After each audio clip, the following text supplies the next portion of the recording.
Hello everyone, आप सभी को मेरा नमस्कार और आप सभी का स्वागत है हमारे यूट्यूब चैनल में। और हमने पिछले कुछ क्लासेस में जो भी पढ़ा है उसको हम आगे कंटिन्यू कर रहे हैं इस बैलिस्टिक्स की सीरीज में। तो जिसने हमारे प्रीवियस वीडियोस नहीं देखे वो जाके हमारे प्रीवियस वीडियोस को देख ले ताकि उनको आगे चीज़ें जो है इजीली समझ में आ जाए। ठीक है, तो हमने प्रीवियस क्लास में स्मूथ बोर के बारे में पढ़ा था। आज हम राइफलिंग बोर के बारे में पढ़ने वाले हैं। ठीक है, तो क्या होता है राइफलिंग बोर और क्या एडवांटेज है राइफलिंग की।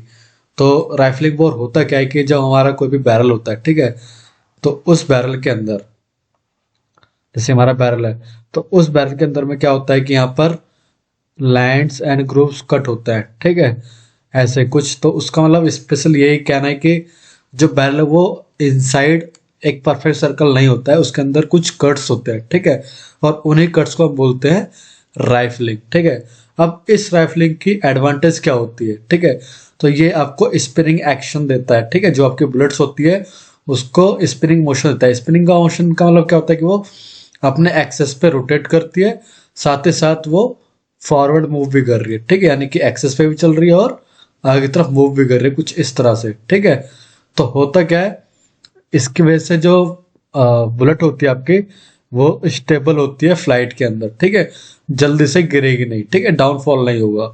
तो इससे क्या फायदा है। दूसरा, प्रिवेंट्स करता है वॉबिंग और टम्बलिंग को। ठीक है, वॉबिंग और टम्बलिंग मतलब कि ब्रेक ना हो जाए बुलेट। ठीक है, इस तरह से अचानक से सडनली डाउन ना हो जाए। ठीक है, ऐसी चीजों से प्रिवेंट करता है।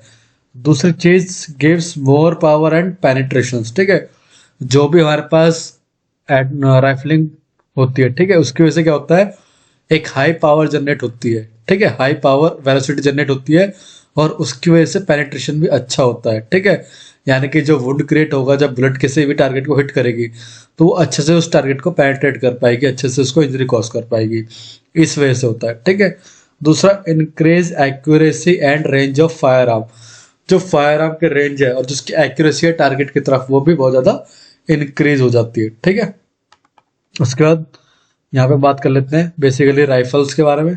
ठीक है, तो राइफलिंग या राइफल फायर आर्म है क्या। ठीक है, तो the barrel is consisting internally with number of shallow spiral grooves varying from 4 to 7 and most common is 6. This is called rifling. ठीक है, तो बेसिकली है क्या, जो बैरल होता है, ठीक है, ये हमारा बैरल है। ठीक है, किससे जहाँ से हमारी बुलेट बाहर आएगी हमारा बैरल है। इस बैरल के अंदर आप देख पा रहे हैं ये कुछ स्पायरल्स कटिंग्स है। ठीक है, तो ये चीज होती है एक राइफल फायरआर्म के अंदर में स्पायरल कट्स होते हैं। ठीक है, तो ये जो रेज पोर्शन है, ठीक है, ये हमारे क्या है, ये हमारा लैंड्स है और ये जो अंदर की तरफ इनसाइड है, ठीक है, ये हमारे क्या है, ग्रुप्स है। ठीक है, ग्रुप्स है। ठीक है, तो ये वैरी करते हैं 4 to 7 और मोस्टली जो कॉमन होते हैं वो 6 होते हैं। ठीक है, और कई बार जो इसकी राइफलिंग होती है वो 15 से 20 भी जाती है। ठीक है, तो there are also micro grooving system consisting 15 to 20 groups. इसको माइक्रो ग्रूविंग बोलते हैं। ठीक है, माइक्रो ग्रुप्स बोलते हैं, जिसके अंदर 15 से 20 ग्रुप्स होते हैं। तो ये भी हमारा एक राइफलिंग का ही पार्ट है। ठीक है, इसके अलावा category of rifled fire arm. ठीक है, अब कुछ कैटेगरी भी होती है राइफल्ड फायर आर्म की, जैसे कि राइफल फायर आर्म में लॉन्ग बैरल होता है, शॉर्ट बैरल होता है। ठीक है, शॉर्ट बैरल के अंदर भी फिर फर्दर कैटेगरी है। शॉर्ट बैरल में हैंड गन होती है। ठीक है, हैंड गन के अंदर में आपका रिवॉल्वर आता है और पिस्टल आता है। ठीक है, फिर रिवॉल्वर के अंदर भी कैटेगरी है, सिंगल एक्शन और डबल एक्शन। तो ये कुछ अलग अलग चीजें जो हम वन बाय वन सारी चीजों को पढ़ेंगे। ठीक है, अब रिवॉल्वर की अगर हम बात करें से पहले, तो रिवॉल्वर क्या है, रिवॉल्वर को मैन्युफैक्चर करते हैं दो कंपनियां मोस्टली। ठीक है, अब वो दो कौन सी कंपनियां हैं, एक स्मिथ एंड वैसन और दूसरा कोल्ट। अब इनको आइडेंटिफाई कैसे करेंगे, ठीक है, कैसे आइडेंटिफाई करेंगे कौन सा स्मिथ है और कौन सा कोल्ट है। तो जो स्मिथ एंड वैसन होता है उसके अंदर 5 लैंड्स एंड ग्रुप्स होते हैं। ठीक है, जो number of lands and groups होंगे वो टोटल 5 होंगे और इसके अंदर में लेफ्ट हैंड राइफलिंग या लेफ्ट हैंड ट्विस्टिंग होती है। ठीक है, जो यानी कि जो इसके स्पाइरल कट्स होंगे वो लेफ्ट हैंड साइड मूव करेंगे। ठीक है, और कोल्ट में क्या होता है, कोल्ट टाइप में जो number of lands and groups होते हैं वो 6 होते हैं और इसकी जो राइफलिंग होती है, ट्विस्टिंग होती है, वो राइट हैंड साइड होती है। ठीक है, तो इस तरह से हम इनको पता लगा पाएंगे कि कौन सा स्मिथ एंड वैसन है और कौन सा कोल्ट टाइप है।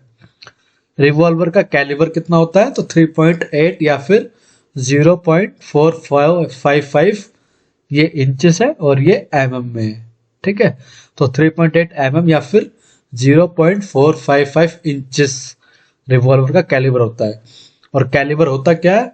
Calibre is the diameter of barrel which measures the distance between two opposite lines, ठीक है। बेसिकली कैलिबर है क्या, यहाँ पर हम देख पाते हैं। पीछे हम चलते हैं एक बार पीछे की इमेज पर। तो ये जो है ना, जैसे मैंने बताया कि आपके लैंड्स होते हैं, ठीक है। तो दो अपोजिट लैंड्स, एक लैंड ये है और एक लैंड ये, ठीक है। इन दो अपोजिट लैंड्स के जो बीच की डिस्टेंस होती है, ठीक है, मैं यहाँ पे ड्रॉ कर रहा हूँ। तो ये जो डिस्टेंस होती है, ठीक है, इसको हम बोलते हैं कैलिबर। बेसिकली एक इसका डायमीटर है बैरल का, ठीक है। तो जो डायमीटर का बैरल होता है, इसे मेजर करते हैं दो अपोजिट लैंड से, उसे हम बोलेंगे क्या? उसका कैलिबर, ठीक है। यानी कि हम उसके जो डायमीटर होता है उसको हम कैलिबर से डिनोट करते हैं। उसका रिवॉल्वर एक्शन की अगर हम बात करते हैं, ठीक है, तो रिवॉल्वर एक्शन क्या होता है? हम सबसे पहले यहाँ से स्टार्ट करते हैं, नंबर 1, ठीक है। यहाँ से स्टार्ट करते हैं, पहले हम ट्रिगर पुल करते हैं, ठीक है। जो आपका फायर आर्म होता है कुछ इस तरह से होता है, ठीक है। ये हमारा फायर आर्म है और हमने ये बना दिया। यहाँ पे हम ये ट्रिगर गार्ड बनाते हैं, यहाँ पे हम ट्रिगर बनाते हैं, ठीक है। तो ये जो हम ट्रिगर पुल करते हैं, ठीक है, तो सबसे पहले हम ट्रिगर पुल किया, फिर हैमर कॉक होगा, ठीक है। यहाँ पे कुछ हैमर लगा होगा, ठीक है। वो हैमर पीछे की तरफ कॉक होगा, ठीक है, पीछे की तरफ मूव करेगा। उसके बाद रिवॉल्विंग सिलेंडर, यहाँ पे रिवॉल्विंग सिलेंडर्स होंगे, ठीक है। एक रिवॉल्वर है तो रिवॉल्विंग सिलेंडर होता है यहाँ पर हाउसिंग के लिए, लाइव एम्यूनिशन की हाउसिंग के लिए, ठीक है। तो वो रिवॉल्विंग सिलेंडर जो है वो रिवॉल्व करेगा। उसके बाद अगर हम पहले एक बार शूट कर चुके हैं, ठीक है, तो अभी यहाँ पर क्या होगा? शूटेड फायर आर्म होगा, ठीक है, मतलब शूटेड एम्यूनिशन होगी। लेकिन जब हम हैमर कॉक कर रहे हैं, ठीक है, या फिर जब हम ट्रिगर पुल कर रहे हैं, तो क्या होगा? रिवॉल्व सिलेंडर रिवॉल्व करेगा, ठीक है, और लाइव एम्यूनिशन असाइन हो जाएगी in the direction of barrel, ठीक है। तो यही इसका पॉइंट का मतलब है, ठीक है, यहाँ पर। उसके बाद firing pin hit percussion cap, उसके बाद फायरिंग पिन जो है परकशन कैप को हिट करेगी। देन प्राइमर इग्नाइट, फिर जो हमारा प्राइमर होगा वो बर्न होगा। जब प्राइमर बर्न होगा तो उसकी कुछ फ्लेम प्रोड्यूस होगी और वो हमारे सेकेंडरी चार्ज पार्टिकल को बर्न करेगी, ठीक है, या प्रोपेलेंट को बर्न करेगी। इसे हम सेकेंडरी बर्निंग भी बोल रहे हैं, ठीक है। और उसके बाद प्रोपेल आउट द ब्लड, ठीक है। फिर जो हमारी बुलेट है, जो हमारी एम्यूनेशन है, सॉरी जो हमारा प्रोजेक्टाइल है, वो प्रोपेल आउट होगा और फायर डन हो जाएगी, ठीक है। तो ये हमारा कुछ रिवॉल्वर का एक्शन है। तो इसके आगे जो चीजें हम अगले वीडियो में पढ़ेंगे। तो तब तक हमारे प्रीवियस वीडियोस को देखें और इस वीडियो को जो चीज़ समझ में ना आई हो प्लीज़ कमेंट कर दें और ज़्यादा से ज़्यादा लोगों तक शेयर कर दें ताकि सब लोग इस चीज़ को जान सके, ठीक है। Thank you everyone, please subscribe the YouTube channel.